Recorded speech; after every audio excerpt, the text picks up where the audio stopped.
Hello all, welcome to YouTube channel movie sites. Here is my review of the film miss you. ఈ movie మనకు November 29th రోజే release అవ్వాలి, కానీ post phone అయి ఈ రోజు రిలీజ్ అయింది. సో ఈ మూవీ గురించి ఎప్పట్లానే పాజిటివ్స్ అండ్ నెగిటివ్స్ అని కాదు, కానీ నాకు ఎలా అనిపించిందో చెప్తాం. సో బేసిక్గా ఈ మూవీ ప్లాట్ ఏంటంటే, హీరో గతం అనేది మర్చిపోతాడు. సో 2 years గతం మర్చిపోయిన తర్వాత ఆ ముందేం జరిగింది, ఆ తర్వాత తను ఎలాంటి కాన్సిక్వెన్సెస్ అయినా ఎలాంటి సిచ్యువేషన్స్ అనేవి ఫేస్ చేస్తాడు అనేది మనకి కంప్లీట్ స్టోరీ. ఇంతకంటే నేనేం రివీల్ చేయట్లేను, ఎందుకంటే స్పాయిలర్ అవుతుంది కాబట్టి. సో పర్ఫార్మెన్స్ వైజ్గా మాట్లాడుకుంటే సిద్ధార్థ్ వాస్ డీసెంట్. తనకి ఇచ్చిన రోల్లో తను ఎక్కడ మరీ ఓవర్ ద టాప్ చేయకుండా, ఓకే పర్లేదు మరి బాగుంది అని కూడా ఏం చెప్పట్లేను, పర్లేదు అనేలా చేశాడు. అండ్ మనకు హీరోయిన్గా అషికా రంగనాథ్. సో అషికా రంగనాథ్ కూడా చాలా బాగా చేసిందని చెప్తా. అంటే తన ప్రీవియస్ ఫిలిమ్స్తో కంపేర్ చేస్తే ఇందులో తనకి యాక్టింగ్ స్కోప్ అనేది ఎక్కువ ఉంది.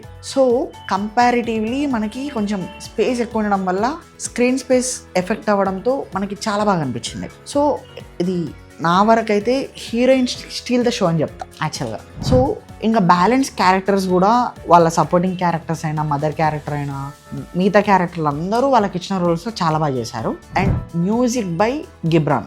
Background music was too good. Background music అయితే నాకు నచ్చింది, కానీ డబ్బుడ్ సాంగ్స్ వర్ వర్స్ట్. చెప్తున్నా కదా, నాకు డబ్బుడ్ సాంగ్స్ అస్సలుకే నచ్చలేదు అబ్బా.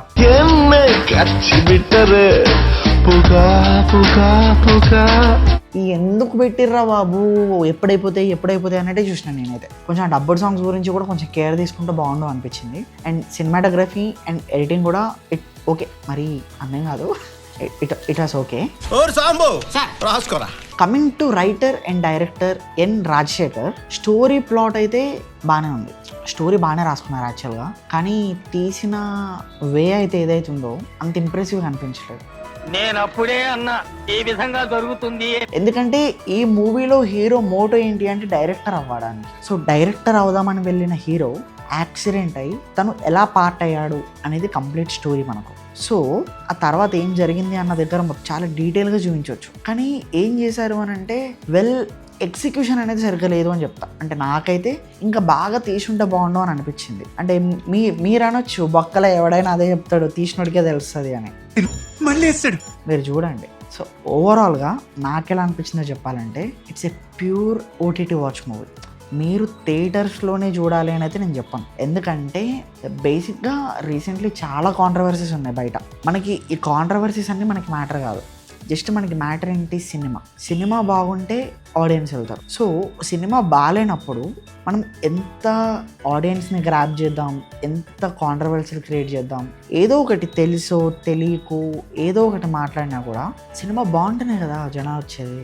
సో నేనేం చెప్తా అంటే, మీరు ఓటీటీకి వచ్చిన తర్వాత చిల్లుగా ఒకసారి వన్ టైం వాచ్ తప్పకుండా చూడొచ్చు అని చెప్తా. ఎందుకంటే ఫ్యూ పార్ట్స్ మీరు స్కిప్ చేసినా కూడా రెస్ట్ ఆఫ్ ద పార్ట్ కొంచెం మీకు ఇంట్రెస్టింగ్గానే అనిపిస్తుంది మూవీ, ఓకేనా.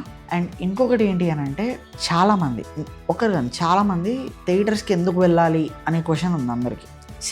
కొన్ని సినిమాలు థియేటర్స్లో చూస్తే బాగుంటాయి, కొన్ని సినిమాలు ఓటీటీలో చూస్తే బాగుంటాయి.